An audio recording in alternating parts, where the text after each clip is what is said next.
দুনিয়াতে যাকে যত বেশি ভালোবাসবেন ঠিক তার থেকেই তত বেশি কষ্ট পাবেন।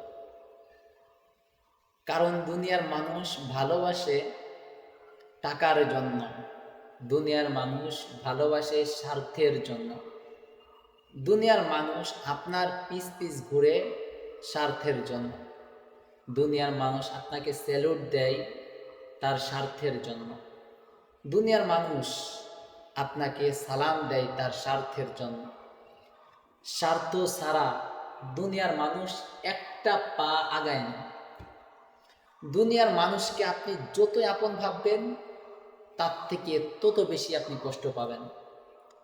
ওই যে একটা কথা আছে না, যে সাপকে যতই দুধ কলা দিয়ে ভাত খাওয়ানো যায়, ওই সাপ লাস্ট পর্যন্ত নিজের কপালে ঠোক মেরে চলে যায়।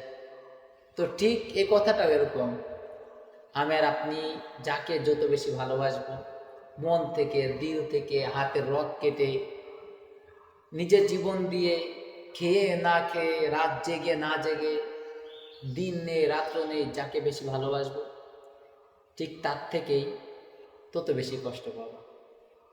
আপনি যাকে দিলটা উজাড় করে দিয়ে ভালোবাসবেন তার কাছ থেকে আপনি ঠিক তত বেশি কষ্ট পাবেন।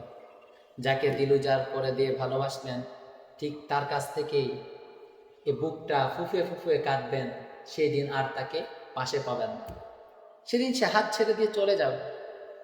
এইটাই ভাই বাস্তবতা, এইটাই দুনিয়া, এইটাই দুনিয়ার খেলা, এইটাই দুনিয়ার মূল বস্তু, এইটাই দুনিয়ার মূল লক্ষ্য, যে মানুষকে দুনিয়া ঠকায়া দেয়। ঠকায় না শুধু আখিরাত, যে আখিরাত পাইছে সে জিতে গেছে, আর যে দুনিয়া পেয়েছে সে ঠকে গিয়েছে। কারণ দুনিয়া কি ধরা যায়? দুনিয়া ধরা যায় না। টাকাকে হাতের মুঠায় রাখতে পারবেন? জরুরত আসলেই খরচ করতে হবে। ভালোবাসা কি ধরে রাখা যায়? ধরে রাখা যায় না, ভালোবাসাও চলে যায়। তো সব চলে যায়।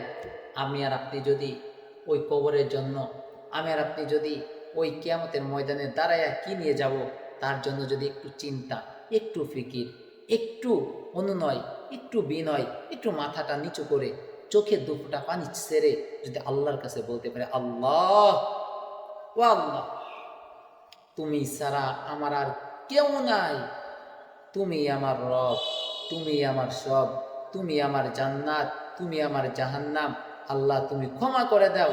আমার আল্লাহ বলেন, বান্দা, দুনিয়ার মায়া ছেড়ে তুই আমাকে ডাকলি, দুনিয়ার ভালোবাসা ছেড়ে তুই আমাকে ডাকলি, বান্দা আমি আল্লাহ তোকে আমার ভালোবাসার বান্দা হিসেবে, ভালোবাসার গুলাম হিসেবে কবুল করে আমি আল্লাহ তোর গুনাহ ক্ষমা করে দিলাম।